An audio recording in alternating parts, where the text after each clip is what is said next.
When it comes to property, you'll hear plenty of sweeping rules like houses grow faster than apartments or always buy the three better if you can. The truth is, if you blindly follow these rules without context, you could miss out on the property that's actually perfect for you and fits your needs and your future wealth.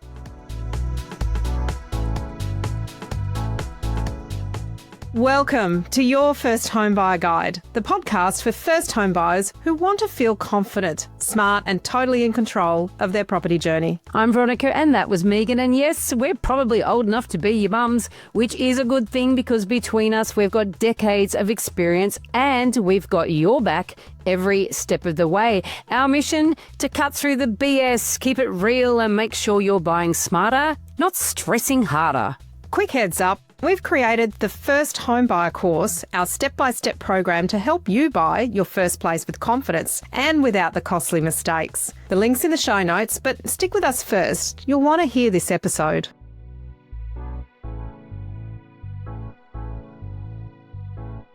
Today we're talking about when it's okay to break the rules. And when it comes to property, there are loads of rules. These may work when we're talking in generalities about the entire market, but the problem is that each of us are buying one property at a time, and sometimes that one property simply won't conform to the rules. So when we're considering the PACE system, which is a system we teach in the First Home Buyer course, PACE stands for Preparation, Action, Commitment, Execution, and there's 10 steps under those 4 umbrellas. This is part of step 3, which is planning. All right, so let's talk about the rules that we should be breaking. Let's be honest, Veronica, I'm a bit of a rule follower. I do like to have my guidelines. I do toe the line. I'm quite straight and narrow like that. When it comes to property, it is really tempting to look at blanket rules and follow them because as a first home buyer, you're probably feeling really overwhelmed by all the options that are out there. And this is the really big appeal of big data and broad rules of thumb, is that they cut through the noise and they give you something concrete to cling on. You know, those classic ones that you hear all the time, houses always outperform apartments. Let's try and put those two words together. Or 3 bedrooms are better than 2. Well, yeah, of course 3 bedrooms are better than 2, but how do you know whether you can afford that? Or always buy the biggest block of land that you can afford. And to be fair, Veronica, these rules aren't made up. No, I mean, they're based on real trends in the data, right? But here's the catch. They're the averages, right? And averages don't always tell you what's going to happen with the actual property you're considering. I can think of absolute examples to blow each of those rules. I've seen apartments that have outperformed some houses because the houses were shit. When I say shit, they're minuscule. Like if you look in Surrey Hills in Sydney, for example, if you get a really cracker apartment for the same sort of dollars that a little tiny house on a handkerchief of land is going to be, but that it's got 2 bedrooms upstairs, no chance of a bathroom upstairs, the staircase is like a ladder. It's a nightmare. It's a pain that you've got to drag your garbage bins through the house to go, you know what I mean? Like all these horrible little inconveniences. And you could buy an apartment which has parking and an outdoor area and a nice outlook and some period features or something, you know, like a cracker apartment will outperform that house. Look, I remember one of my team looked at this house in Leichhardt. It's a Sydney suburb. These people had renovated this house, which had been a really good-sized 2-bedroom house, and they'd turned it into a 3-bedroom, which basically meant that 2 of the bedrooms were like cupboards. They weren't really bedrooms. Then you've got 1-bedroom house, really, and 2 studies. Like, you know, they go, but it's 3 bedrooms. It's not 3 bedrooms. It's just a horrible, pokey house now. You've ruined what was a good couple of good bedrooms. Would have been better as a 2-bedder, you know, and always buying the biggest block you could afford. And it's like, well, where is that located? If you got a big block of land on a main road, you know, it'd be much nicer to have a smaller block on a quiet street, don't you think? You know what I mean? So there's all these catches and you need to understand these when you're looking at properties. You do. And the land one is a really important one because it kind of relates to apartment versus house, as well as bigger piece of land versus smaller piece of land. And we often talk to clients about the fact that, you know, you might get a 250 square metre block of land in Red Hill or Petrie Terrace for similar sort of money that you might get 5 kilometres out of the city for a 600 square metre block of land. But when we do the actual investment assessment on those properties, all else being equal, often it's the smaller block of land in the better or blue chip location that is going to perform better over the longer term than the bigger block of land, still in a good location, but maybe compromised or further out. So it's actually, these rules whilst they might be, as you say, based on averages, it is property by property that you need to actually make decisions about these things, and taking into account your budget, what your requirements are, where you're looking, the kind of property that you want to buy. That's exactly right. I mean, and back to the houses versus apartments, there's nuance that you need here, right? Because yes, on balance, houses do tend to grow faster in value than apartments because of that land component, as you just said. But if the house you're looking at is poorly located, badly built, compromised in a way that turns buyers off, it may not perform as well as a really great apartment. And the other thing too is that when you're looking at macro data, when you're looking at apartments, is putting all the apartments in from the high rises right through to the penthouse. On the harbour. All of that goes into apartment data. There's a lot of variety, and the same with housing data as well. You got the little tiny workers' cottage right up to the mansion. So, imagine a falling down weatherboard in a struggling suburb versus a beautiful boutique apartment in a thriving inner city pocket. Like, which one's going to be more appealing to future buyers, and which one will attract better demand, down the track? And that is where your averages can really lead you astray. Absolutely, because property isn't about macro, it's about micro. It's about the real down to the intricate level of the suburb, the street, the side of the street, the position in the street, the property itself. All right, let's look at the bedroom rule, when it works and when it doesn't work. You mentioned before someone turning a two-bedroom into a three-bedroom.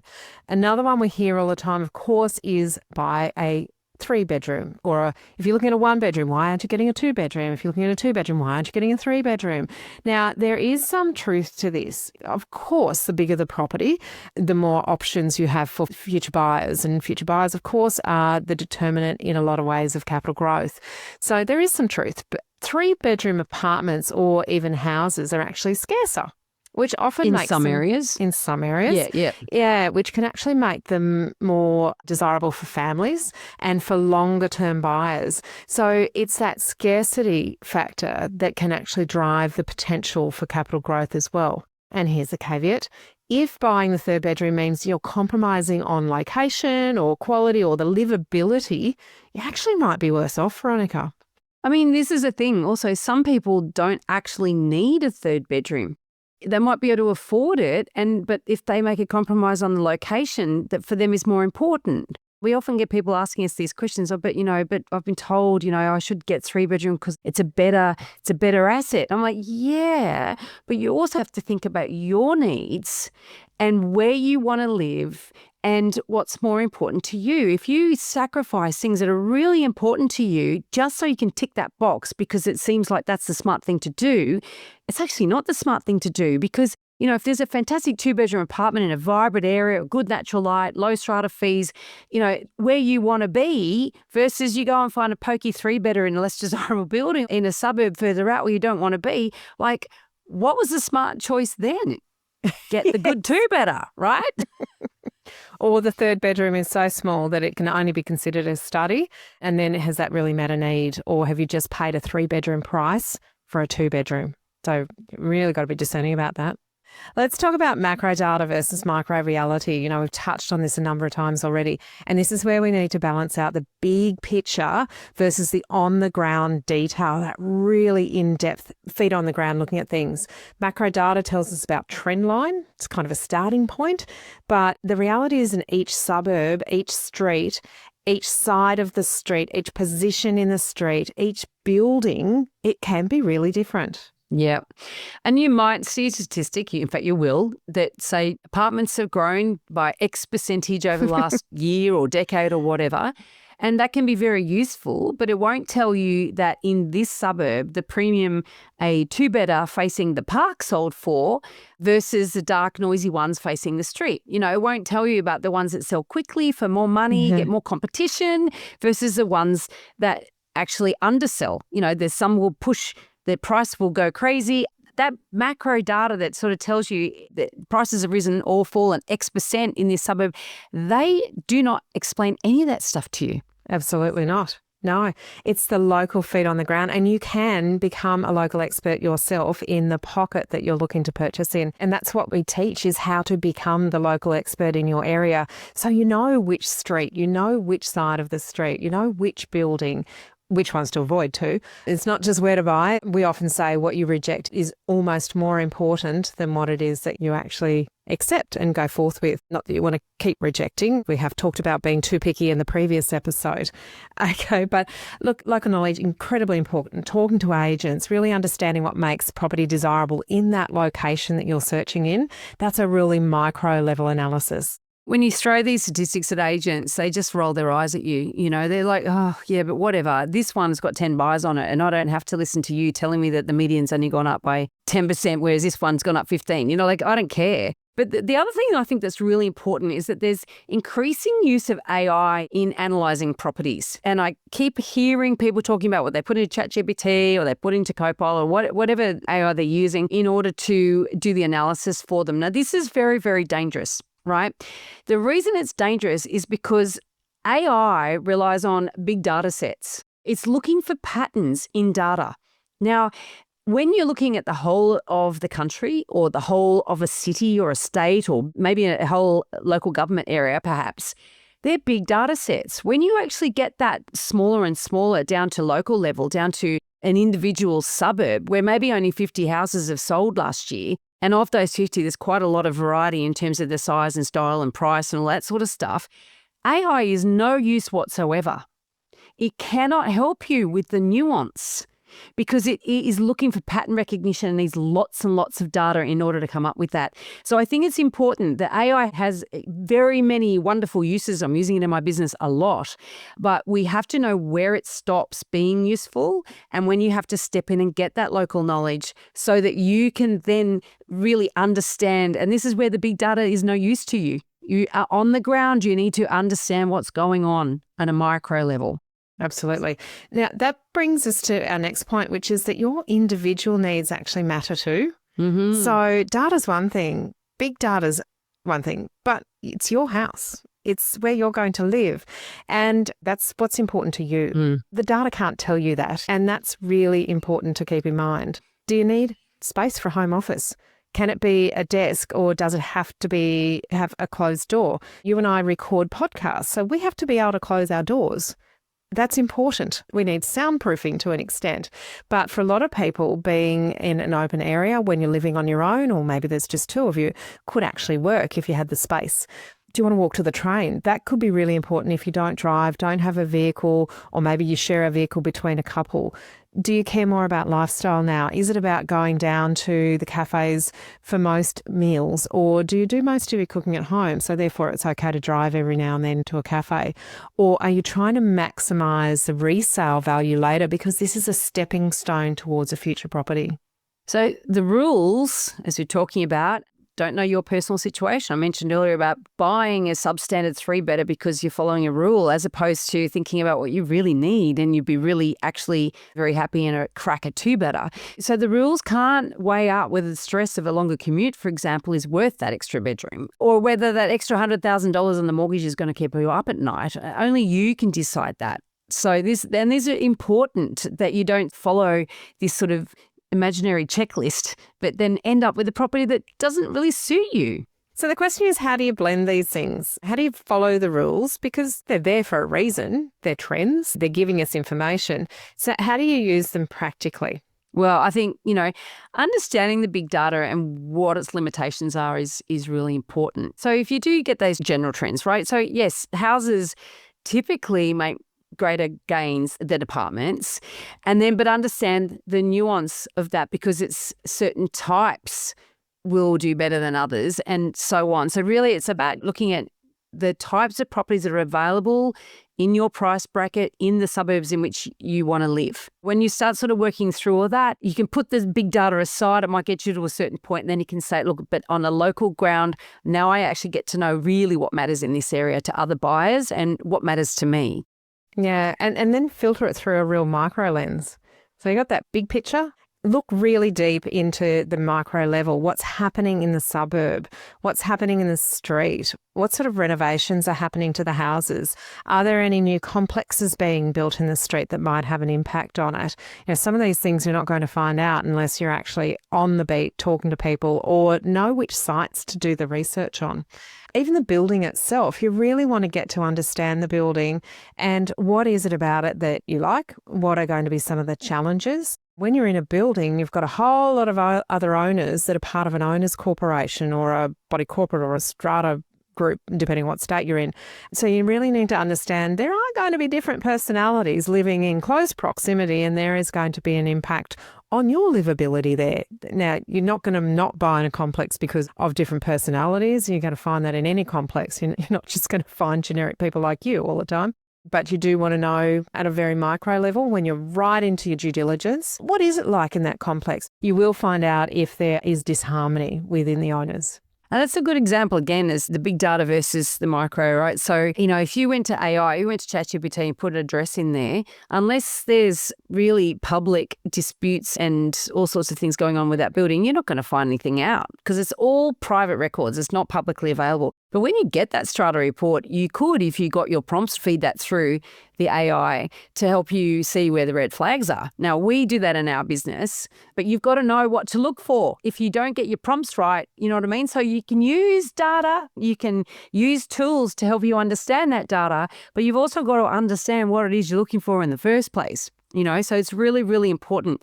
And so the final step of sort of blending these two is checking everything against your needs. Like in terms of the properties that you're looking at, will the property work for your lifestyle now and in the future? And when you're ready to upgrade or downsize or sideways or whatever you're going to do, will it still appeal to future buyers? And these are really important things to consider. And these are things that big data won't necessarily tell you, because this is all about the nuance and that local knowledge that you really need. Absolutely. That's the sweet spot, using the data as your compass, but letting local knowledge and your personal goals steer you to the actual right property. Now, let's talk about avoiding analysis paralysis. We talk about this in various podcast episodes, talk about it a lot in the course. The danger for first home buyers is taking these rules so literally that you get stuck. You are stuck. You wait for the perfect property that ticks all the macro boxes, every micro box, and your personal needs. And guess what? It just doesn't exist. Unicorns. And this is where discernment comes in. And Meighan mentioned that our last week's episode, if you haven't listened to it, is about, are you being too picky, right? You don't want to be reckless, right? But you also don't want to let rigidity stop you from moving forward. And you know what? That's exactly how we help all of our students work through inside the First Home Buyer course, because it's really how to understand which compromises are smart and which ones are deal breakers. Which ones of these rules, the big data rules, should we be following or listening to, and when is it okay to break the rule? All right, let's have a look at a couple of case studies. We've mentioned a few along the way, but we've seen plenty of examples where data said one thing, but the right decision was actually quite different. And this is something we see in Sydney particularly, because real estate is very expensive in Sydney, let's face it. It's the most expensive city in the country. And, there are people who, are thinking, I don't want to buy an apartment, or I only want to buy a 3-bedder. And that can be very limiting. In some areas, there's not a lot of them around and there's a big price premium. So, a couple who buys a 2-bedder in a suburb that gives them all the amenity and lifestyle that they like, and it's big enough that if they have their first child, they're still going to be able to be there for a while. And rather than compromising early and moving further out, where they might buy a 3-bedder in an area where there's actually quite a lot of townhouses and they've bought an apartment and the apartment's not seen that value, isn't that valuable in the further out. So the area is really important, and you can see a difference in performance in terms of the capital growth of these properties based on what you buy and where. And so you strictly follow one rule, but you break another one in the process. Yeah, it's matching the demographic of the future buyer to the property type in the area, isn't it? Because if you get that wrong, as you say, a 2-bedder where 3-bedders are highly sought after, or a 3-bedroom apartment where you can get a townhouse, which is more sought after, the same sort of money. And similarly, someone who people have stretched for a house in a fringe suburb thinking, land is better because houses always do better. That's the rule, right? But later realise that have actually been better off with a really good quality apartment in a better location or a townhouse in a better location because the fringe suburb has a whole lot of supply of all of the same sort of thing on all of the same sort of land, and that's not what people are after. Or even I had a client many years ago that moved out to the Shire they lived in the inner west and they'd been in an apartment, they had 2 little kids and they thought, oh, look, we need to go out there in the Shire now and buy a big house. So they bought this big house down in the Shire and he hated the commute. He was away from his family for like an extra sort of 2.5 hours a day versus what, when they were living closer in. And she thought she was going to be meeting, because she was staying at home for the first few years, and she thought she was going to be meeting a whole new tribe of people. But she said, I'll go to the park, and no one goes to the park. So I didn't know how to meet people, and I was trying play groups and just didn't work. I just couldn't fit in. I just didn't want to be there in the end. And so they wasted a lot of money in stamp duty and the move because they went down there thinking that was what they should do because that seemed to be the sensible thing to do. Ended up moving back and buying a terrace house on a much smaller block of land. Right. Yeah, they wasted a lot of money and time in the process. They were lucky they could actually afford to buy a house still. But it's that idea about the block of land. They were thinking it's smarter to buy a big block of land, but actually for them, they were much happier on a house, which was actually a smaller house on a smaller block of land. It was all about location. So that was the wrong compromise for them. Yeah. All right, let's wrap it up. So big data is really helpful, but it is not gospel. Think of it as a compass pointing north. Local knowledge tells you whether there's a mountain in the way, and your personal needs tell you whether you actually want to climb that mountain or not. Listen to the rules, sort of understand them in a general sense, but do not let them blind you to the property that's perfectly imperfect for you. And if you really want to learn how to strike that balance and buy with confidence, step by step, we encourage you to check out the course because that's exactly what we teach you in the First Home Buyer course.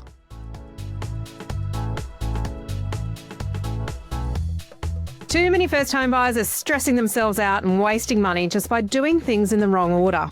That's why we created the First Home Buyer course, a 10-module online course with weekly mentoring, where you'll learn exactly what to do and what not to do at every stage. So instead of drowning in Google searches and random advice, you'll feel clear, you'll feel confident, and you'll feel in control. You'll get direct access to us so you can send through properties you're considering and we'll tell you if they're worth it. And we'll even help guide you through negotiations. The course is $990 and honestly, it'll pay for itself because buying without the right guidance can cost you tens of thousands more than the course itself. Quick note, you of course know that nothing in this podcast is to be taken as personal advice. We always recommend getting the advice of an expert in their field who takes the time to understand your personal situation. We've done our very best to ensure that the content is correct at the time of recording, but things change rapidly. So always check with the relevant government authority and your trusted advisors to get the most up-to-date information. Thanks for joining us. If you've enjoyed this podcast, we encourage you to join our Facebook group. It's called Your First Home Buyer Guide Australia, and it's your opportunity to connect with us and ask us your questions, which we will answer, meaning you can make sure that you're not getting led down the garden path. We hope to see you there soon.